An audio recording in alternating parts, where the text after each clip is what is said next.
Get up already. You're only delaying the inevitable. Again. I get it, though. I would have laid around too for a while if Azrael wasn't with me. The calm before a storm is nice.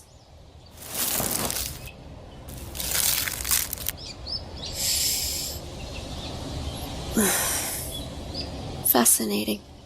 It actually worked, huh? This is really it. Feels odd, doesn't it? Well then, I doubt you'll need me to hold your hand anymore. Alphys made it so you'd be asleep until they made their verdict. If my guess is right, they're gonna be on their way here to get you now. I wouldn't try anything cute this time. Don't you dare use your sob story to get out of this. Got that? Although, I suppose you never were much of a talker to begin with. Truly one of your only virtues. Frisk asks if they are leaving. Don't be daft. I'm just doing what I always did.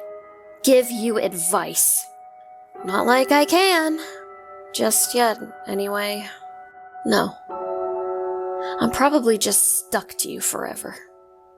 Or not. All I know is I'm not watching what happens next. This is your judgment, not mine. Learn to face it on your own, Frisk. Thank you.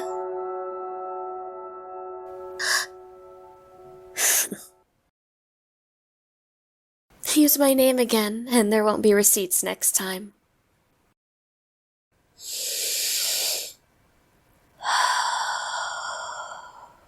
They're not sure what they expected. But in hindsight, it should have been obvious. Hey there. You sure dozed off for a while. You might beat my record one of these days. How you feeling, buddy?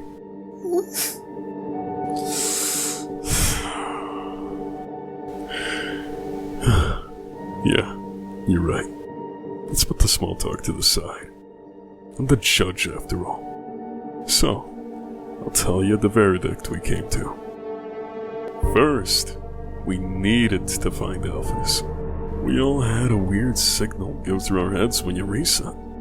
So, we all met up at the castle, to the throne room. Frankly, I wasn't sure what happened to you both. But the signal was enough reassurance. How is Alphys?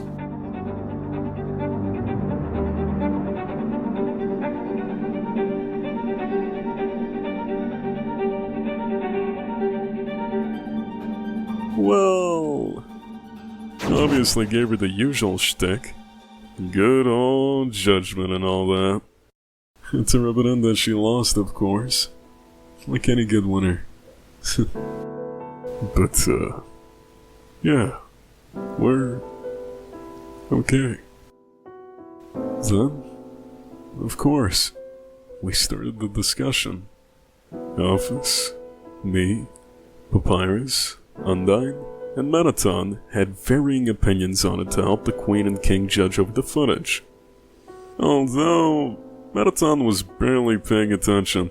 Due to Alphys' meddling with the implant, she managed for Mettaton not to immediately fall down after the reset.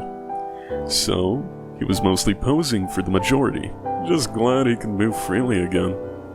Though, he is, for obvious reasons, not on speaking terms with Al. He even said that he'd take a break from the spotlight on the surface. Spend some time with his cousins. You can't expect everyone to forgive and forget. As for you...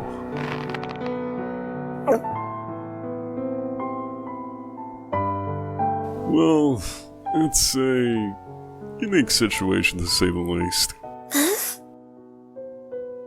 First off, taking your soul was voted off immediately by everyone. No, don't get your hopes up. Undyne and Asgore were close to considering it, but looking at the oldest record of the amalgamates showed a guaranteed favorable outcome between humans and us. And immediate execution after it would cause more trouble with the humans too. As if they'd believed the tapes anyway. Or, that's at least what me and Alphys argued. Asgore was uncomfortable with it anyway, and you bet Tori was already against it. So, your soul is off the hook. Now, prison was more realistic. But me and Al noticed a similar issue with that. You see, how are we supposed to explain we got a child locked up as well? So, that's not gonna bode well either. Which, by the way, Peps was completely committed to being your personal guard. He even prepared a custom battle body for it before getting into the throne room. So, he got a little upset over it, but he's good.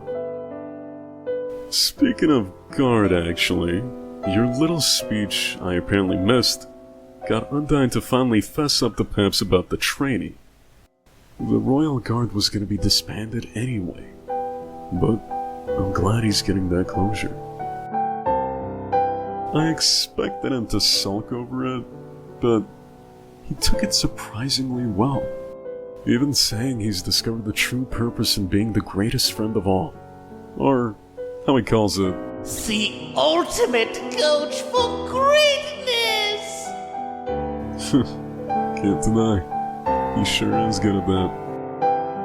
Alright, that leads me to your actual punishment. Basically, you're exiled for life. That means no entry, no communication, and no info on any monsters or official monster community areas. Flowey and Alphys will be exiled too, but Undyne will go with her, so that's neat, I guess. Exile companions are exempt from that rule. We can't spend a whole lot of time to convince every monster on what you did and shows if they forgive you or not. So, this is the best we could come up with. So, yeah, no ambassador status for you, kid. Toriel will cover that, since she's decided to come back as queen. No, not as Asgore's wife, but they can be civil about it. She thinks that she needs to stay by her people, after her shelter experience. In any case, the moment we get to the surface, we'll have to find a van quickly, so that the three of us get out of there ASAP. Well, technically 5, if we count Flowey and MH, but they're small, so it's not a huge factor. Hold on. Perhaps maybe do a whole list before getting here. Okay, so Tori already handed me a curriculum, so we need books for those. Pep wants a van to tour like those human rock bands, so we'll need to see if we can get a second hand on something like that. Apparently humans need something called an insurance? I'm almost sure we can get the majority of it later. Definitely can't wait on whatever a tax declaration is. We'll need to get out of here before Undyne, Tori's, and Asgore's memories kick in. And the sudden recovery of events could cause problems. Right. About that. I readjusted the amulets, so upon wearing, they temporarily get amnesia of all the events. But kicks back in, I want to say 7 days? That's so we can get to the surface without any tension in the group. Even Flowey agreed to it. But we'll make sure we all go to Asgore together. Fast in the process, so to say. Now the real stressor is Pep's amnesia being shorter. So you'll have to help me out holding him back from buying a card that'll bankrupt us within seconds.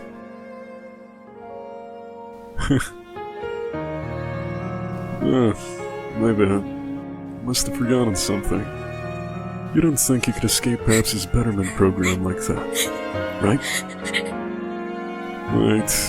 Guess I gotta spell it out. In short, you're coming with us, Bucket. Well, you really can't hide your emotions, can you? Alright.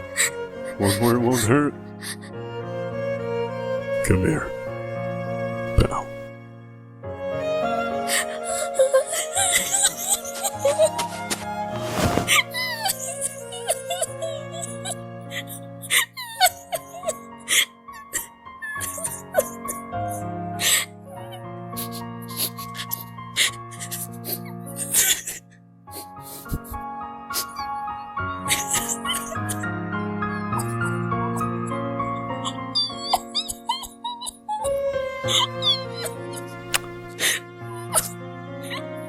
Don't give me that.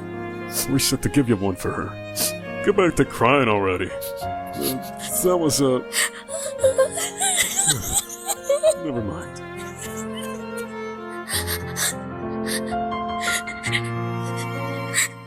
Well, since Shane is already thrown out the window, I'm proud of you, Frisk.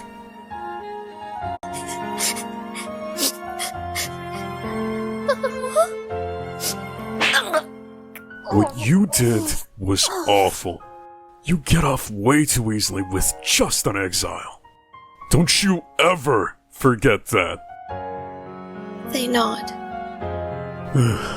Anyway, someone's gonna make sure you stay out of trouble. Not sure if that's forgiveness yet, but consider it a first step. And besides, you did the right thing in the end. Stopping that glimmer will do no one any good. Whatever still needs work. That's what we're here for from now. Like I was supposed to. About that actually. Don't know if you've noticed, but... Huh? I don't have amnesia. And your stats are in dire straits. Yeah, I'd love to give you a good reason. But, in short, Al was busy outsmarting the codes that she completely overlooked what it did to your HP. So, consider that a bonus punishment? And, well, I'm sure you'd still do fine on your own. But, for once, I'm a clock in early for a job. I'll be with you, kid. All the way through and beyond. Come on now. We got a long road ahead of us.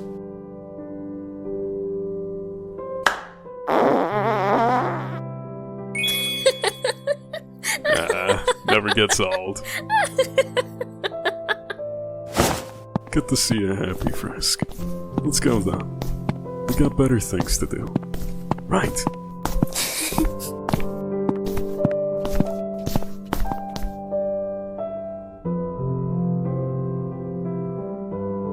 And so, they did. Frisk and Sans went on to have better things to do. They did waste 20 minutes eating spider donuts, though.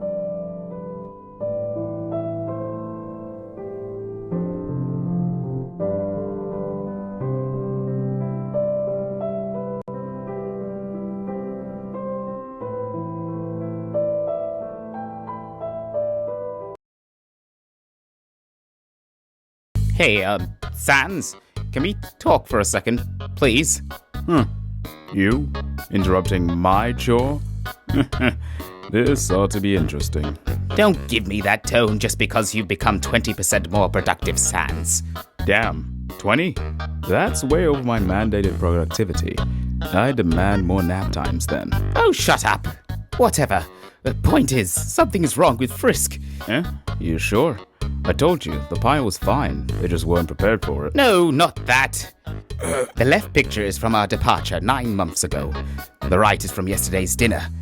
You see it, right? Sons, you do know that hair grows, right? They What?